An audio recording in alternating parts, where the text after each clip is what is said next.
ఆషాఢ మాసం వచ్చిందంటే ఇంటింటా పండుగల వాతావరణం, మహిళల చేతుల్లో ఎర్రగా పండే గోరింటాకు కేవలం అందానికే కాదు, మన సంస్కృతి సాంప్రదాయాలకు ప్రతీక.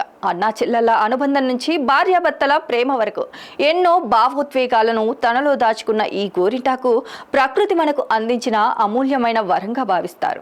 వర్షాకాలం ప్రారంభమయ్యే ఆషాఢంలో గోరింటాకు పెట్టుకోవడం వెనుక శాస్త్రీయ కారణాలున్నాయి. తరచూ వర్షాల్లో తడవడం వల్ల వచ్చే చర్మ వ్యాధులు, గోళ్ల సమస్యలు తగ్గించడంలో గోరింటాకు ఎంతో ఉపయోగపడుతుందని ఆయుర్వేద నిపుణులు చెబుతున్నారు.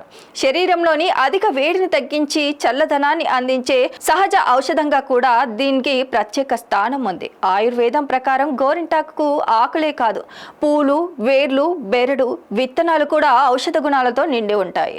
అందుకే మన పెద్దలు ప్రతి ఏడాది కనీసం కొన్ని సందర్భాల్లో అయినా గోరింటాకును పెట్టుకోవాలని సూచించేవారు. మరోవైపు కొత్తగా పెళ్లైన మహిళలు ఆషాఢంలో పుట్టింటికి వచ్చి గోరింటాకు పెట్టుకోవడం ఒక అందమైన ఆనవాయితీ. గోరింటాకు ఎంత ఎర్రగా పండితే వారి దాంపత్య జీవితం అంత సుఖంగా ఉంటుందనే నమ్మకం ఇప్పటికీ కొనసాగుతుంది. నేటి ఆధునిక జీవితంలోనూ ఈ సాంప్రదాయం చెక్కు చెదరకుండా కొనసాగుతుంది. కుటుంబ సభ్యులు, స్నేహితులు కలిసి గోరింటాకు రుబ్బుకుని చేతులకు పెట్టుకుంటూ కొత్త తరానికి మన సంస్కృతి గొప్పతనాన్ని పరిచయం చేస్తున్నారు.